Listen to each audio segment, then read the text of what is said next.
The morning sun peeked through the half-drawn blinds of Memorial Hospital's pediatric ward, casting warm rectangles of light across the freshly waxed floor. Nurse Chen wiped a thin layer of sweat from her forehead as she finished updating patient charts at the nurses' station.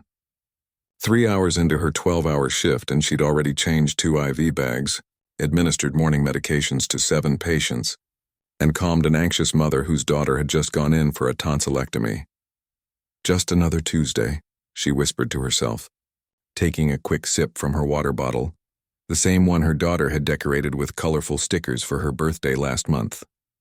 The blue one with the dolphin was starting to peel at the edges. Chen had been working at Memorial for nearly 15 years now. She'd seen the hospital renovate twice, welcomed 5 new head physicians, and watched countless children leave the ward healthier than when they arrived. There was something about pediatric nursing that kept her coming back day after day, despite the emotional toll. Children had a remarkable ability to bounce back from almost anything, their small bodies working overtime to heal, their spirits rarely dampened for long. The intercom buzzed overhead. Nurse assistants requested in room 214. Chen gathered her supplies and headed down the corridor, her comfortable shoes barely making a sound against the linoleum. "Good morning, Mrs. Rivera," Chen greeted as she entered room 214. "How's Isabel feeling today?" After helping the young girl with her breakfast and checking her surgical dressing, Chen continued her rounds. The pediatric ward was relatively quiet today, a blessing considering how chaotic things had been last week with the influx of seasonal flu cases. She paused at the door to room 218, glancing at the patient information displayed on the small digital screen beside the doorframe. Elijah Williams, age 8, admitted the previous night with abdominal pain and fatigue. Chen vaguely remembered the night nurse mentioning him during shift change. The boy had been experiencing stomach pain for a few days, but his initial tests hadn't shown anything conclusive. She knocked softly before entering. Inside, a middle-aged man with tired eyes sat in the vinyl visitor's chair beside the bed, his jacket crumpled on his lap, and his phone clutched in his hand. The boy lay sleeping, his small chest rising and falling under the thin hospital blanket. "Good morning," Chen said quietly, offering a warm smile to the man who looked like he hadn't slept all night. "I'm Nurse Chen, and I'll be taking care of Elijah today." "Are you his father?" The man nodded, immediately straightening in his chair. "Yes, I'm Robert Williams." His voice carried the hoarseness of someone who had been awake far too long. He finally fell asleep about an hour ago. The pain was keeping him up most of the night. Chen moved to the bedside monitor, checking Elijah's vital signs while speaking softly. "Has the doctor been in to see him this morning?" "Not yet," Robert replied, rubbing his eyes. The resident came by very early, around 5, but said the attending physician would be making rounds later. "Dr. Powell is on today. She's very thorough, especially with our young patients," Chen assured him, noting Elijah's temperature, 99.4 degrees, slightly elevated but not concerning yet, and his steady heart rate. "Has he had any breakfast?" Robert shook his head. He said his stomach hurt too much. He hasn't eaten much of anything since Sunday evening. Chen made a mental note. 2 days with minimal food intake for an 8-year-old was significant. She moved around the bed to check Elijah's IV line, making sure the fluids were flowing properly. That's when she first noticed them, small brownish stains on the white hospital sheets near the boy's right side. Frowning slightly, she leaned closer. The stains hadn't been there during the early morning bed check, she was certain of that. The night nurse was meticulous, and fresh linens were part of the standard admission protocol. These stains looked like dried blood, but different somehow, darker and slightly discolored. "Has Elijah been to the bathroom since he fell asleep?" she asked, keeping her voice casual so as not to alarm Robert. "No, he's been sleeping the whole time," Robert replied, now noticing where Chen's attention was focused. "What is that? Is something wrong?" "I'm just going to check a few things," Chen said reassuringly, though her mind was already working through possibilities. She gently pulled back the blanket to examine Elijah more carefully. The boy's face was pale, with a slight yellowish tinge that hadn't been noted in his admission papers. His breathing seemed a bit labored, though his oxygen saturation levels on the monitor appeared normal. Chen had seen enough cases over her years of nursing to recognize when something wasn't adding up. She pressed the call button, and when the nurse's station responded, she requested, "Could someone bring me a fresh set of vitals equipment to room 218, please?" While waiting, Chen spoke with Robert, gathering more information. Tell me more about when Elijah's symptoms started. You mentioned Sunday for the loss of appetite? Robert nodded, leaning forward in his chair. Yes, he was fine on Sunday morning. We went to the park, he played soccer with his friends, but by dinner he said his stomach hurt right around here. He pointed to the lower right side of his own abdomen. We thought it was just something he ate. But yesterday the pain got worse and he started feeling really tired. That's when we took him to the urgent care center. And what did they say at urgent care? Chen asked, noting each detail. The doctor there thought it might be a stomach bug. Said there's been a lot going around. But when Elijah started getting more pale and the pain wouldn't go away with the medicine they prescribed, we came to the ER last night. The door opened as another nurse brought in the equipment Chen had requested. She thanked her colleague and turned back to the bed. I'm going to take his blood pressure again and check a few other things, Chen explained, wrapping the pediatric cuff around Elijah's small arm. The reading confirmed what she suspected. Elijah's blood pressure was lower than what had been recorded at admission, despite the IV fluids he'd been receiving. Combined with the stains, the pallor, and the location of the pain, Chen's internal alarm bells were ringing louder. Just as she was about to call for the attending physician, Elijah stirred in his sleep. His small face scrunched up in discomfort, and he let out a cry, not the typical cry of a child waking up in a strange place, but a sound of genuine pain that seemed to surprise even himself as his eyes fluttered open. Dad? His voice was weak, confused. Robert immediately stood up, moving closer to the bed. I'm right here, buddy. How are you feeling? My tummy really hurts, Elijah whimpered, tears forming at the corners of his eyes. And the room keeps spinning. Chen placed a gentle hand on Elijah's forehead. Elijah, I'm Nurse Chen. Can you tell me where it hurts the most? Can you point to it? The boy weakly pointed to his lower right abdomen, the same area his father had indicated, the same area where Chen had noticed the stains. He said he was dizzy right before he fell asleep earlier, Robert added, concern etching deeper lines into his already tired face. Is that important? Yes, that's helpful information, Chen replied, making a quick decision. She'd been a nurse long enough to trust her instincts, and right now, every one of them was telling her that Elijah's condition was more serious than initially diagnosed. I'm going to step out for just a moment to call Dr. Powell, she explained, her calm voice masking the urgency she felt. I'll be right back. In the meantime, if Elijah feels any new pain or discomfort, press the call button immediately. In the hallway, Chen moved quickly to the nurse's station, her mind racing through the symptoms. Localized pain in the lower right quadrant, loss of appetite, fever, pallor, unexplained staining that could indicate bleeding, dizziness, and now a drop in blood pressure despite fluid resuscitation. The picture was becoming clearer, and it wasn't the simple stomach virus that had been suggested at urgent care. She picked up the phone, bypassing the usual protocol of waiting for the attending physician to complete rounds. Some situations couldn't wait, and her 15 years of experience told her this was one of them. This is Nurse Chen from Pediatrics. I need to speak with Dr. Powell immediately regarding a patient in room 218, she said, her voice firm. I believe we may have a case of appendicitis with possible perforation. As she waited for the doctor to come to the phone, Chen glanced back toward room 218. Through the small window in the door, she could see Robert gently stroking his son's hair, whispering words of comfort. In the bed, Elijah looked smaller somehow, more vulnerable than he had just moments before. Chen knew that the next few minutes would be crucial. If her suspicions were correct, Elijah would need immediate intervention. A ruptured appendix could quickly lead to widespread infection and septic shock, a race against time that she was determined not to lose. The phone crackled as Dr. Powell came on the line. This is Dr. Powell. Doctor, this is Nurse Chen on Pediatrics, she began, her words measured but urgent. I have an 8-year-old male in room 218 admitted last night with abdominal pain and fatigue. I've found new symptoms that suggest appendicitis with possible rupture, including staining on the sheets that appears to be blood, declining blood pressure despite IV fluids, increased pallor, and dizziness. The pain is localized to the right lower quadrant. There was a brief pause before Dr. Powell responded. Order a stat blood panel and abdominal ultrasound. I'll be there in 5 minutes. Chen hung up the phone and immediately entered the orders into the computer system, marking them as urgent. The laboratory and radiology departments would prioritize these tests, but Chen knew that every minute mattered now.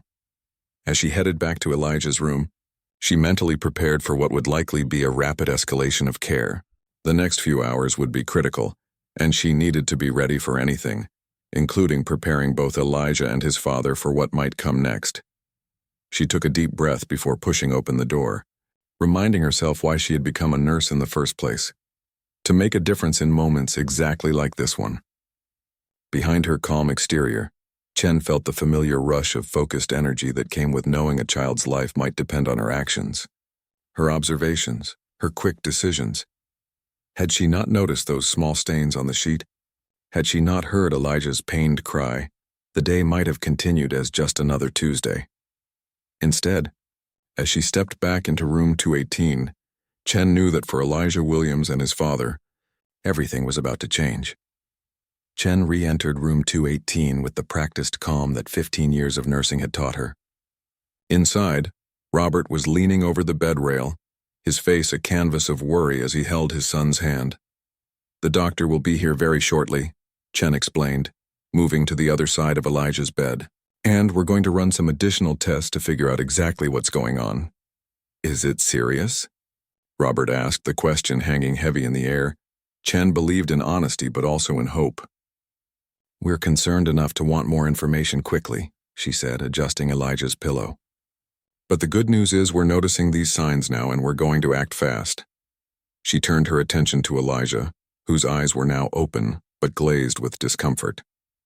"Hey there, buddy. I know you're not feeling good.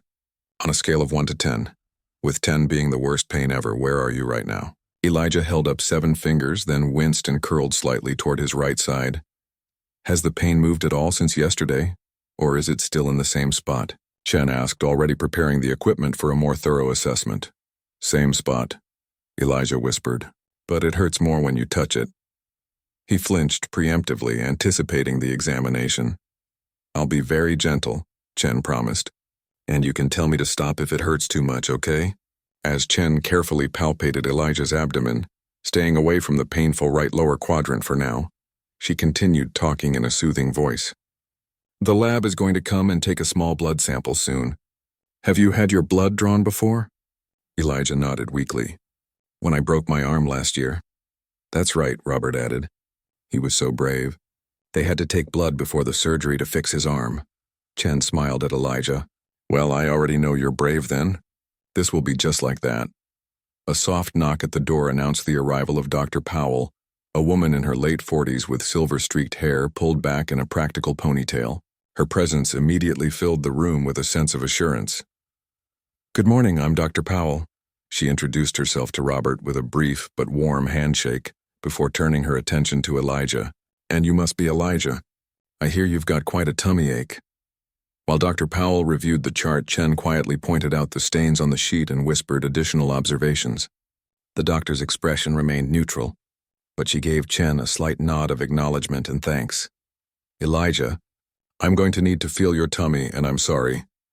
But it might hurt a little," Dr. Powell explained, warming her hands before beginning the examination. "Can you point to where it hurts the most?" Again, Elijah indicated his lower right abdomen. Dr. Powell started on the opposite side, her experienced hands gently pressing and releasing across his belly. When she reached the right lower quadrant, she barely touched the area before Elijah cried out. "I'm sorry about that," Dr. Powell said, immediately withdrawing her hands. She then asked Elijah to cough, which elicited another wince of pain. The doctor moved to the foot of the bed, gesturing for Chen and Robert to join her a few steps away from Elijah. "Mr. Williams, based on Elijah's symptoms and examination, I'm concerned about appendicitis," Dr. Powell explained in a low voice. "The appendix is a small pouch attached to the large intestine, and when it gets infected and inflamed, it causes pain in exactly the area where Elijah is experiencing discomfort." Robert's face paled. "Is that serious?" "It can be, especially if the appendix ruptures, which allows the infection to spread throughout the abdomen," Dr. Powell continued. "The staining Nurse Chen noticed, and some of Elijah's other symptoms suggest we might be dealing with a rupture, or the beginning of one." "What happens now?" Robert asked, his voice steadier than his shaking hand suggested. We've ordered blood work and an ultrasound, which should be here any minute. Those will confirm our suspicions, Dr. Powell explained.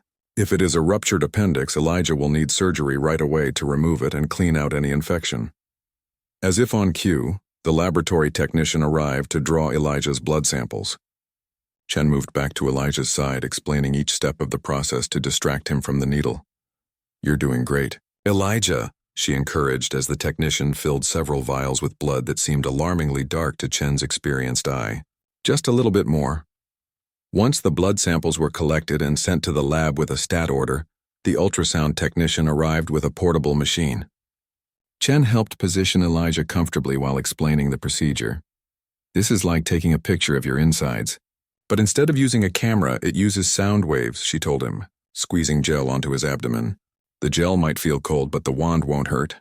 As the technician moved the ultrasound wand over Elijah's abdomen, Dr. Powell watched the screen carefully.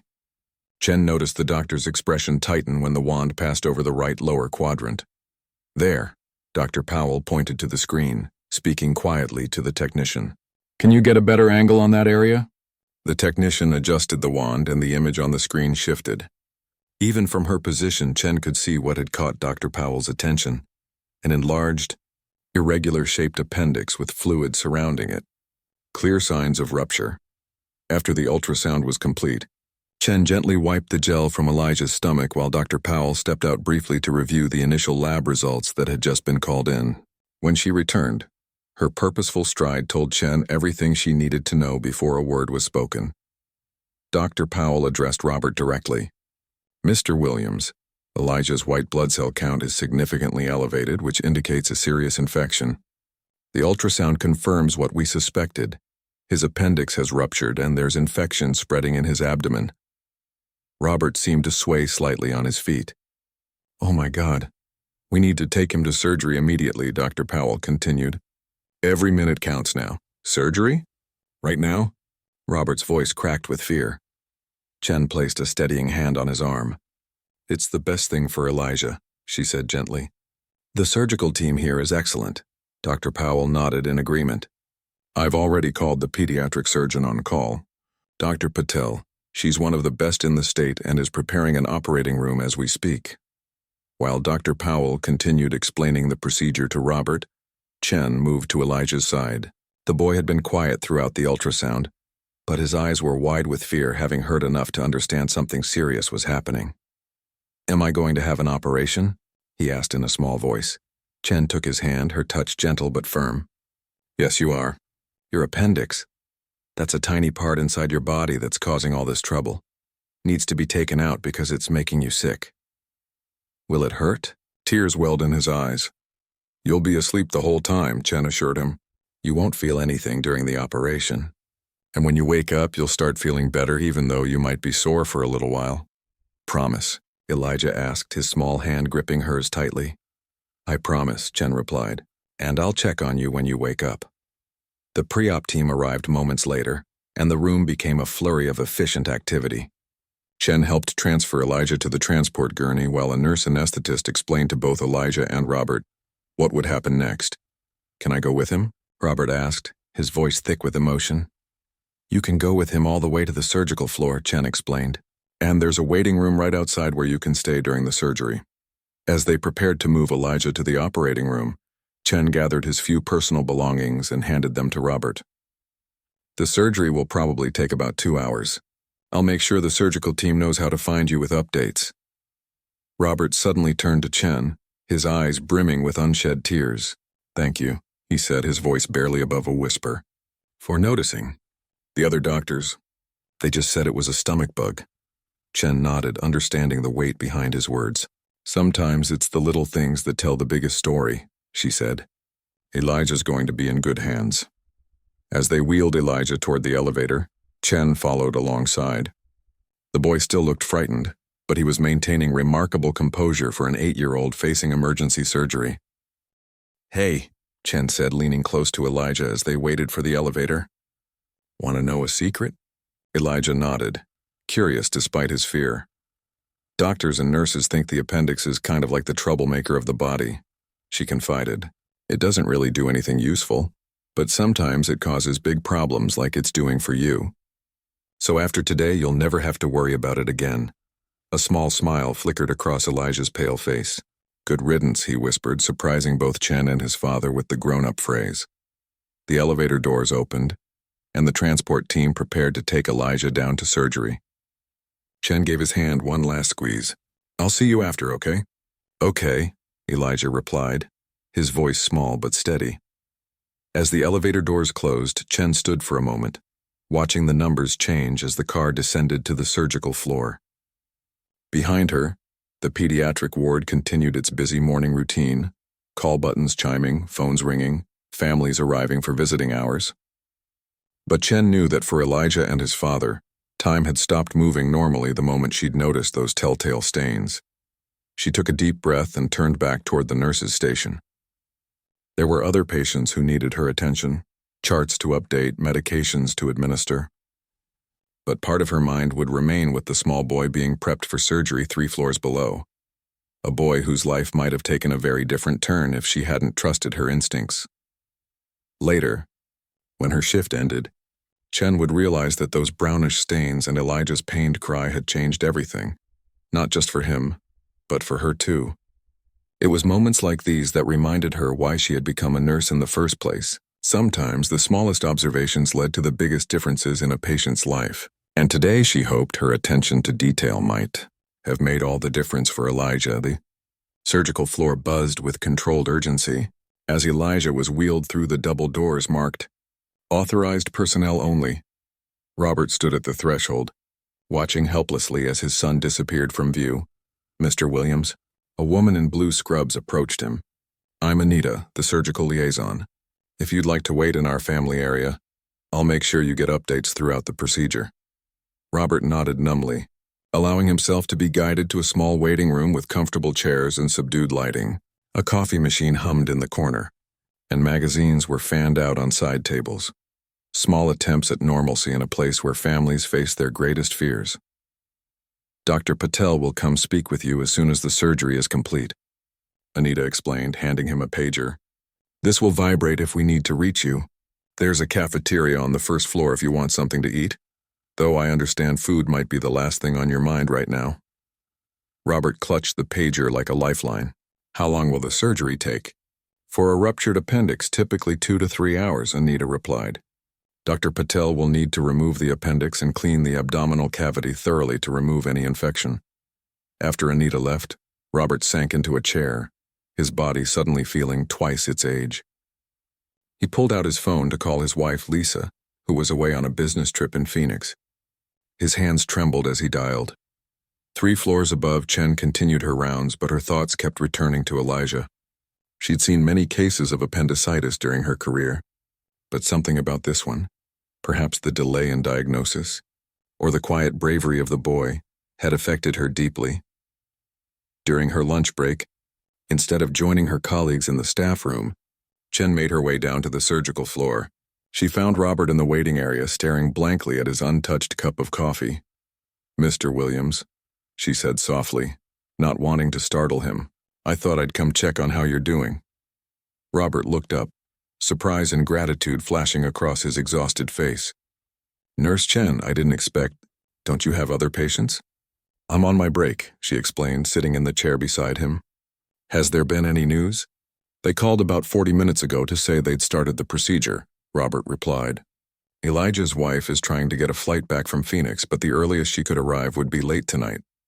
Chen nodded understandingly. "It's hard to be alone at times like this. You know what keeps going through my mind?" Robert said, his voice barely above a whisper. "We took him to the local urgent care yesterday morning. The doctor there barely examined him. Just pressed on his stomach once, said it was probably a virus, and prescribed some anti-nausea medication." He shook his head, anger and regret mingling in his expression. "We wasted an entire day because I trusted that assessment." "You did what any parent would do," Chen reassured him. "You sought medical help, and when Elijah wasn't getting better, you brought him to the hospital. You didn't ignore his symptoms. But if we had come straight here yesterday morning..." Robert trailed off. "We can't change what's already happened," Chen said gently. "Right now Elijah is getting exactly the care he needs. Dr. Patel is an excellent surgeon." I've worked with her for years, and she's handled cases much more complicated than this. They sat in companionable silence for a few minutes before Chen asked, "Tell me about Elijah. What's he like when he's not in a hospital bed?" A genuine smile broke through Robert's worried expression. "He's incredible, smart as a whip, always reading. He's building a robot for his science fair next month, at least he was." His smile faltered. "He still will," Chen encouraged. "Kids are remarkably resilient. What else does he enjoy?"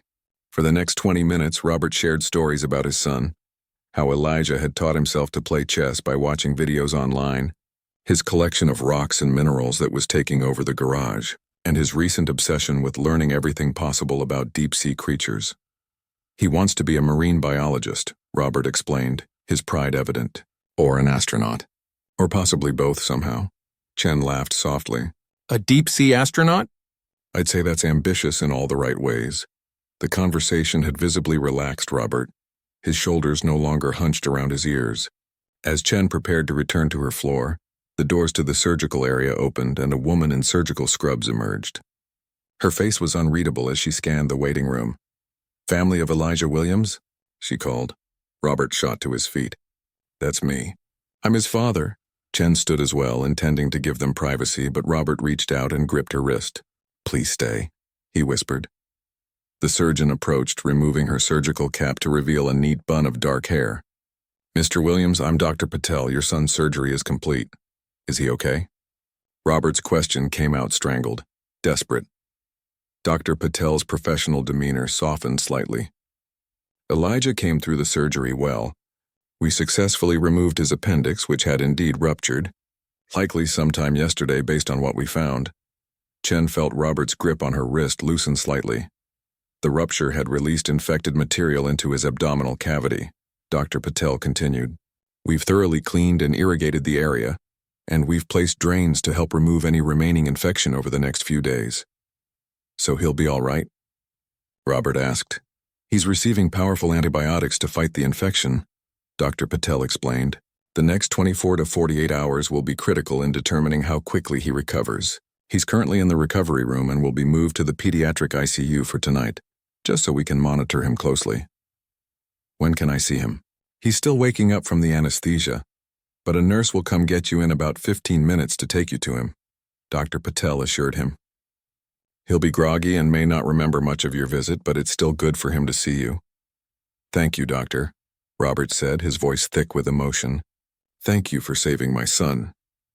Dr. Patel nodded, then noticed Chen. "Ah, Nurse Chen. You made the initial call on this one, didn't you?" "Yes," Chen replied simply. "Good catch," the surgeon said with professional appreciation.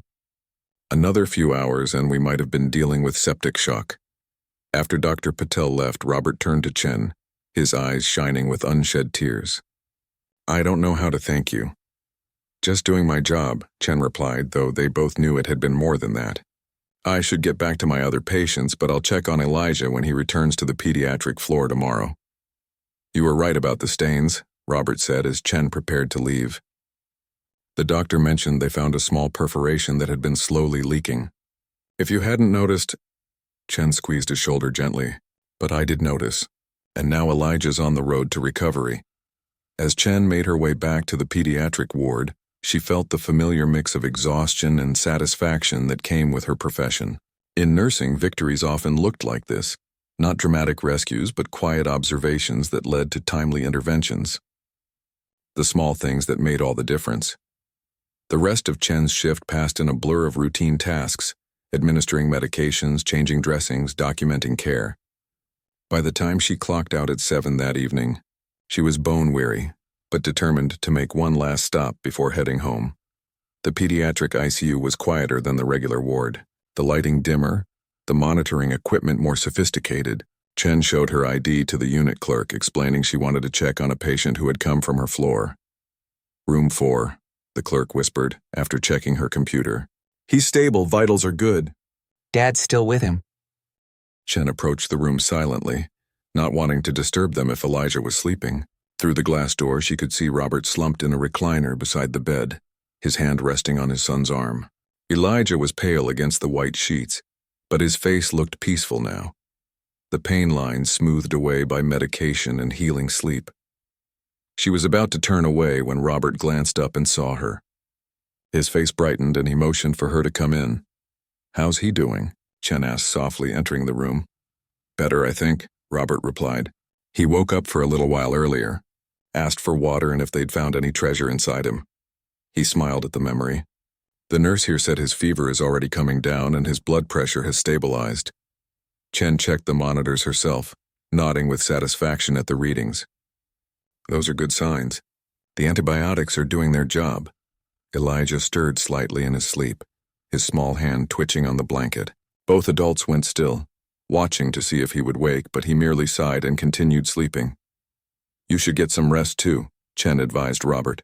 "There's a fold-out bed in here and the ICU nurses can bring you some blankets." Robert rubbed his face tiredly. "I don't think I could sleep anyway. Keep thinking about how close we came to a very different outcome." Chen understood completely. In her years of nursing, she'd seen how thin the line could be between crisis averted and tragedy unfolding. Sometimes it came down to mere minutes, or in Elijah's case, a few brownish stains that might have been overlooked during a busy morning shift. "Try to focus on the fact that he's here now, getting better," Chen suggested. "Kids like Elijah, they bounce back in ways that amaze even those of us who've worked in pediatrics for years."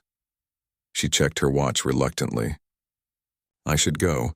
My daughter has a school presentation tonight that I promised I wouldn't miss." "Of course," Robert said. "Please go. And thank you again for everything."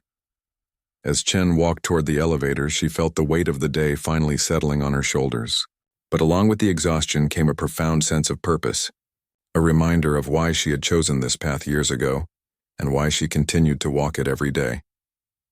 In the ordinary moments, the routine checks, the careful observations, the quiet conversations, lay the extraordinary opportunity to change lives.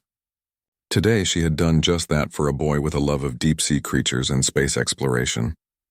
A boy who still had all his dreams ahead of him, and in doing so, she had reminded herself of the power that came not from dramatic interventions, but from noticing the small details that others might miss.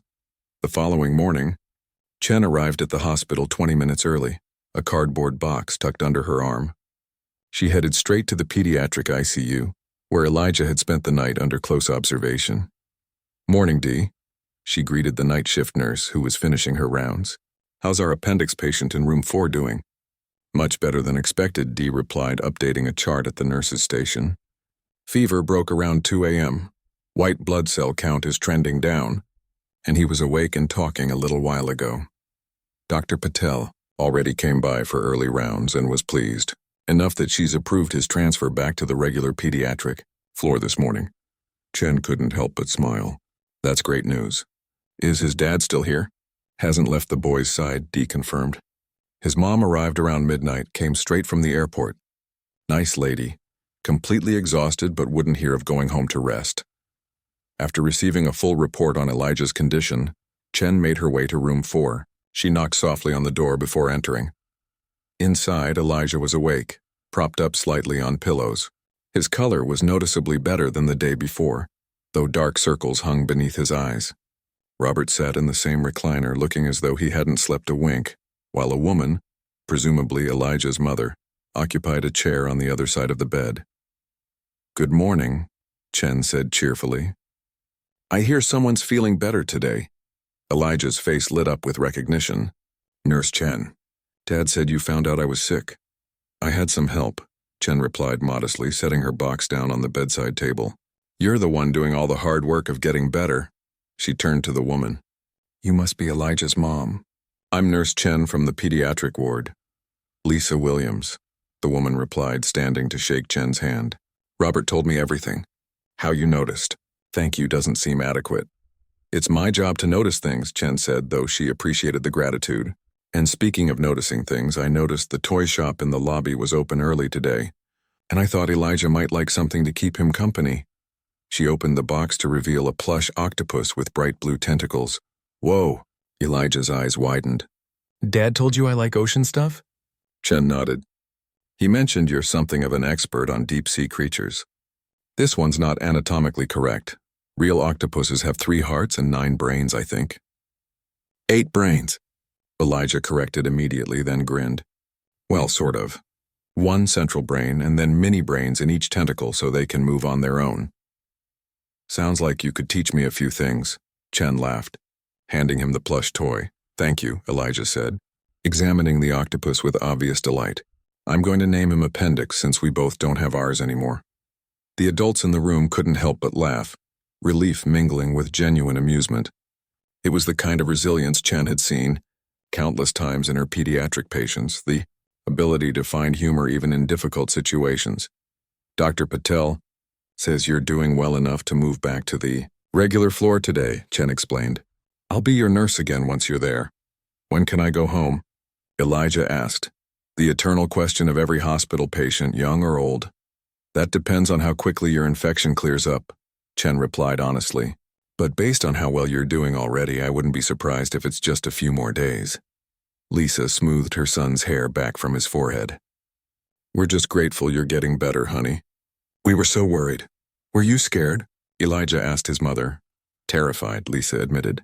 But sometimes being a parent means being scared and brave at the same time. Chen checked her watch. I should head up to start my shift, but I'll see you all once Elijah is transferred. It'll probably be in the next hour or so.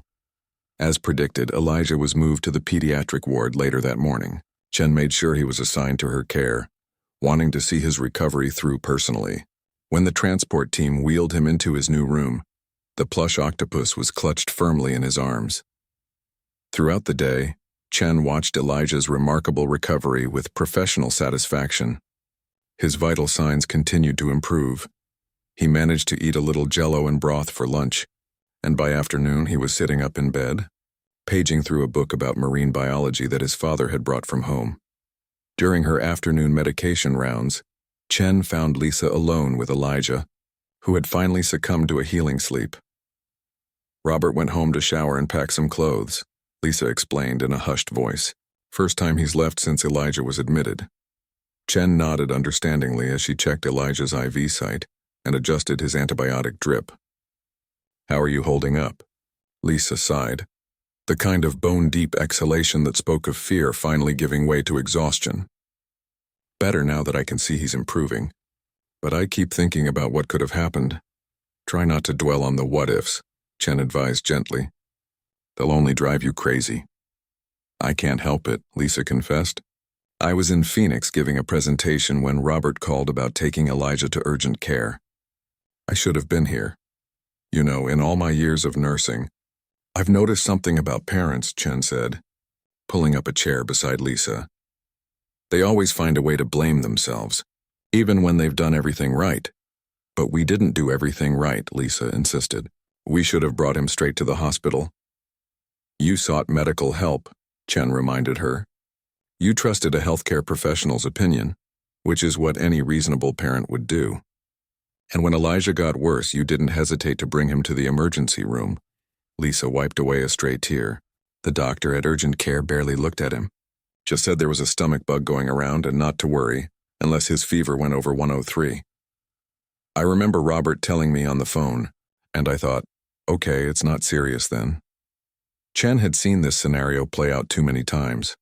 Overworked doctors in busy clinics missing crucial signs, patients who didn't fit the typical presentation being overlooked. It wasn't malicious, just the reality of a healthcare system that often prioritized speed over thoroughness. You know what made the difference for Elijah? Chen asked. It wasn't just that I noticed the stains or heard his cry. It was that I had the luxury of time to observe, to think, to put the pieces together. Many healthcare providers don't get that luxury. Still, Lisa said, you saw what others missed. Chen couldn't deny that. Sometimes it comes down to being in the right place at the right time with the right experience. I've missed things too over the years. We all have. They sat in comfortable silence for a few minutes, watching Elijah sleep peacefully with his octopus tucked under his chin. The monitors beeped softly, their steady rhythm a reassuring testament to his recovery. He wants to be a marine biologist, Lisa said suddenly, or an astronaut. Chen smiled. So I've heard. A deep-sea astronaut. That's my boy, Lisa laughed softly, always thinking outside the box. With that kind of creativity and determination, I have no doubt he'll achieve whatever he sets his mind to, Chen said, standing as her pager beeped. "I need to check on another patient, but I'll be back for evening medications." As Chen continued her rounds, she found herself reflecting on the Williams family and the unexpected bonds that formed in hospital rooms. In her profession, she was privileged to witness people at their most vulnerable, their most authentic. She saw parents facing their greatest fears, children showing incredible bravery, families pulling together in crisis. Later that evening, as her shift was ending, Chen stopped by Elijah's room one last time. Robert had returned and was reading aloud from a book about the Mariana Trench, while Lisa dozed in a chair by the window.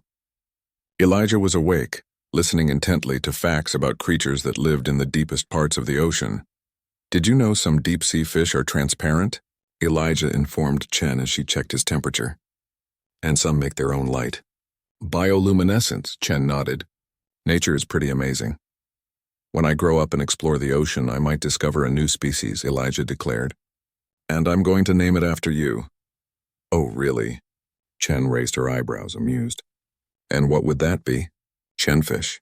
Elijah giggled, then winced slightly at the pull on his incision. No, something cool like... "Chenabissa giganticus. That means Chen's giant from the deep." "Well, I'd be honored," Chen replied, genuinely touched. "But for now, how about we focus on getting you well enough to go home?" "When?" Elijah asked eagerly. "Let's see how your labs look tomorrow," Chen said. "If your infection continues to improve, Dr. Patel might consider discharging you the day after." "With the drain things still in?" Elijah looked down at his abdomen where bandages covered the surgical site and drainage tubes. "Those might need to stay in a few more days," Chen explained. "But Dr. Patel can teach your parents how to care for them at home." As Chen prepared to leave, Robert set the book aside and stood. "Could I talk to you for a moment?" "In the hall?" Outside Elijah's room, Robert seemed to struggle to find the right words. "I spoke with Dr. Patel again today," he finally said. "She made it very clear that if we'd waited even a few more hours to bring Elijah in, or if you hadn't recognized what was happening so quickly." He trailed off, unable to complete the thought. "But that didn't happen," Chen reminded him gently. "No, it didn't," Robert agreed. "Because of you." Dr. Patel called it excellent nursing assessment skills, but it was more than that. "You cared enough to really see my son, not just look at him." Chen was moved by his words, recognizing the profound truth in them. In a healthcare system that sometimes reduced patients to symptoms and diagnoses, truly seeing the person could make all the difference. "I've requested that the hospital formally recognize what you did," Robert continued. "I've written to the nursing director." "That's not necessary," Chen protested. "It is to us," Robert insisted. "Some people go their whole lives without making a real difference. You saved my son's life before your lunch break. That deserves recognition." As Chen finally headed home that evening, Robert's words stayed with her.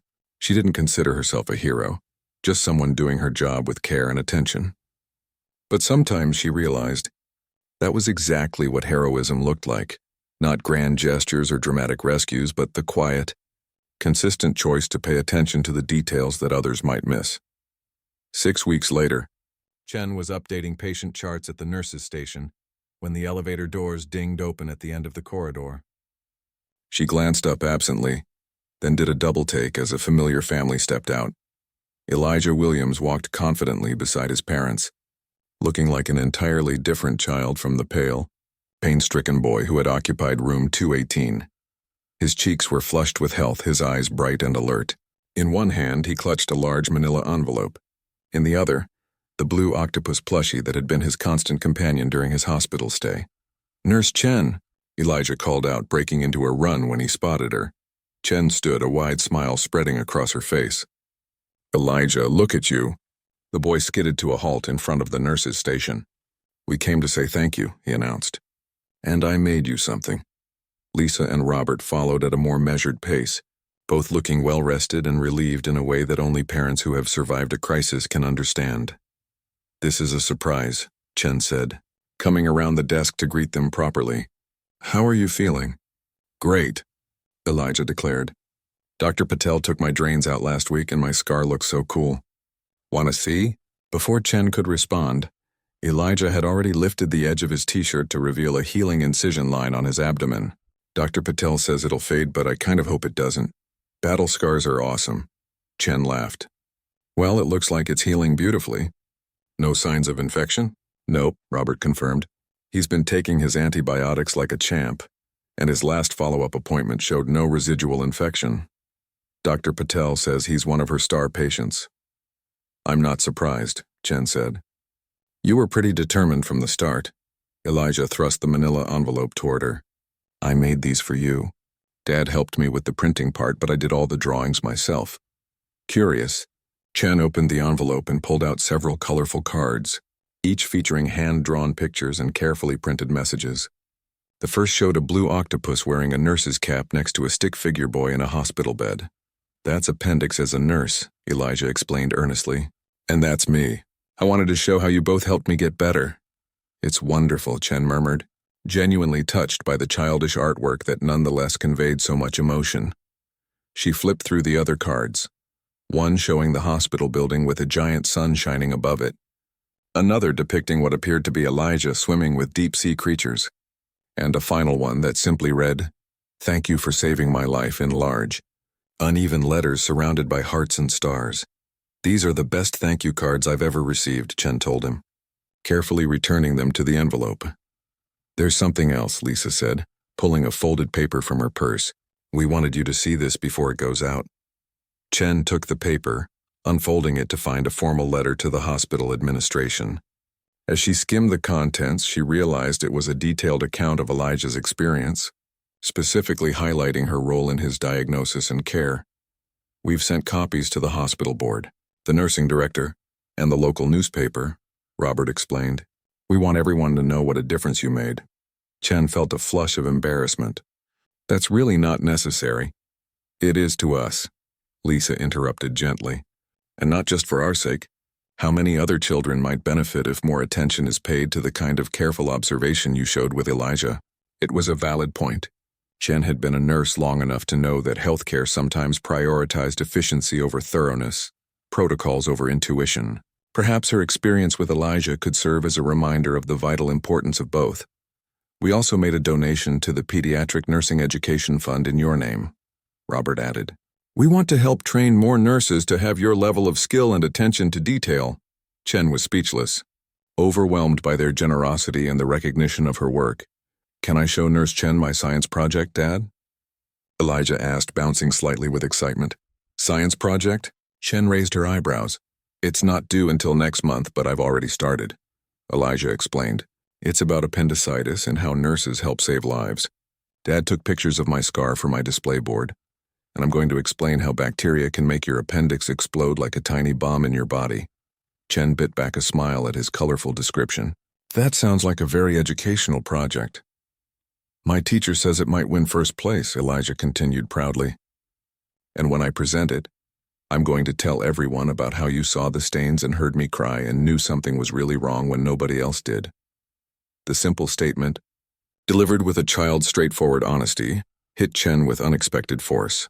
She had done what any good nurse would do, observed carefully, trusted her instincts, and advocated for her patient. But hearing it described through Elijah's eyes reminded her of the profound impact such ordinary actions could have. I'd love to see your project when it's finished, she told him. You could come to the science fair, Elijah suggested eagerly. It's on October 15th at Lincoln Elementary. There's going to be pizza afterward. Well, with pizza as an incentive, how could I refuse? Chen smiled. I'll check my schedule, but I think I can make it. As they chatted, a call light flashed above a room down the hall, and Chen's pager beeped simultaneously. Duty calls, she said apologetically. We shouldn't keep you from your patients, Lisa acknowledged. We just wanted to say thank you in person, and show you my cards, Elijah added. Which I will treasure, Chen assured him. It's not every day I get artwork from a future deep-sea astronaut. Elijah beamed at the recognition of his career aspirations. Maybe I'll study medicine too, he mused. Dr. Patel showed me pictures of what my appendix looked like after she took it out. It was gross but kinda cool. A surgeon oceanographer? Chen suggested. That would be a first. After final hugs and promises to stay in touch, Chen watched the family board the elevator, Elijah waving enthusiastically until the doors closed. She tucked the envelope of cards under her arm and headed to answer the call light. her step lighter than it had been all day. 2 months later, Chen found herself in the gymnasium of Lincoln Elementary School, surrounded by trifold display boards, showing everything from plant growth experiments to homemade volcanoes. She navigated through the crowd of proud parents and excited children until she spotted a familiar blue octopus sitting atop a colorful display titled, "How Nurses Save Lives, My Appendicitis Adventure." Elijah stood beside his project, animatedly explaining the digestive system to a gray-haired judge who was taking notes on a clipboard. When he caught sight of Chen, his face lit up, though he professionally finished his explanation before waving her over. "Nurse Chen, you came. I promised, didn't I?" Chen replied, examining his detailed display. "This is impressive work, Elijah." The project board featured anatomical drawings of the appendix, photographs documenting Elijah's hospital stay and recovery, and a step-by-step explanation of how appendicitis develops and is treated. In the center was a section labeled, "Heroes Don't Always Wear Capes. Sometimes they wear scrubs," with a carefully drawn portrait of Chen. "Dad helped me with the research," Elijah explained, "but I did all the writing and drawings myself." "It shows," Chen said sincerely. "This is university-level work." As Elijah proudly showed her the different sections of his display, Chen noticed Dr. Powell, the attending physician from the pediatric ward, approaching with Dr. Patel. "We got the invitation too," Dr. Powell explained when Chen looked surprised to see them. Elijah sent cards to the entire medical team. "It's not often we get to see our patients thriving like this," Dr. Patel added. "Usually once they're discharged, we don't cross paths again unless there's a complication." The 3 medical professionals stood together, watching as Elijah enthusiastically explained the dangers of delayed appendicitis diagnosis to a group of wide-eyed classmates. "He's going to win," Dr. Patel predicted with a smile. "I've never seen a 5th-grade science project with actual surgical photos." "He's got a bright future ahead of him," Chen agreed. Later that evening, after Elijah had indeed won first place and the promised pizza had been consumed, Chen found herself sitting with Lisa and Robert at a folding table while Elijah showed his trophy to his friends across the gym. "We have some news," Lisa said, a hint of excitement in her voice. Robert's letter to the paper caught the attention of the hospital board. "They're implementing a new training program focused on observation skills and pattern recognition for all emergency and urgent care providers. They're calling it the First Response Observation Protocol," Robert added. But informally, several board members have been referring to it as the Chen Protocol. Chen nearly choked on her water. "You're joking." "Not at all," Lisa assured her. "They're using Elijah's case as a teaching example of how crucial those first observations can be, especially in non-typical presentations." The implications weren't lost on Chen. How many children like Elijah might benefit from healthcare providers being trained to look more carefully, to trust their observations, to take that extra moment before rushing to the most common diagnosis? "That's quite an honor," she said finally. "You deserve it," Robert replied simply. Across the gymnasium, Elijah was pantomiming what appeared to be an exploding appendix to his fascinated friends. The blue octopus clutched in his other hand. His dramatic recreation drew peals of laughter. His face animated and full of life, a far cry from the pale, sick child Chen had first encountered in room 218. As she watched him, Chen felt a profound sense of fulfillment wash over her. In her 15 years of nursing, she had helped countless patients, but rarely did she get to see the long-term impact of her care so clearly illustrated. The science fair was winding down, parents and children beginning to gather their projects and head home. Elijah ran back to their table, his trophy clutched proudly in one hand, Appendix the octopus in the other. "Did you see? I won," he exclaimed unnecessarily, his entire being radiating joy. "We saw," Chen confirmed. "Congratulations, Dr. Williams." Elijah giggled at the title. "Not yet, but maybe someday." As they helped him disassemble his display board and gather his materials, Chen reflected on the strange, wonderful journey that had begun with brownish stains on a hospital sheet and a boy's pained cry. What had seemed like ordinary moments in her workday had cascaded into something extraordinary. A life saved, a family kept whole, a potential career inspired, and perhaps even healthcare practices improved. It was a powerful reminder that in nursing, as in life, The most significant differences often began with the smallest observations, and that sometimes merely paying attention, truly paying attention, could change everything.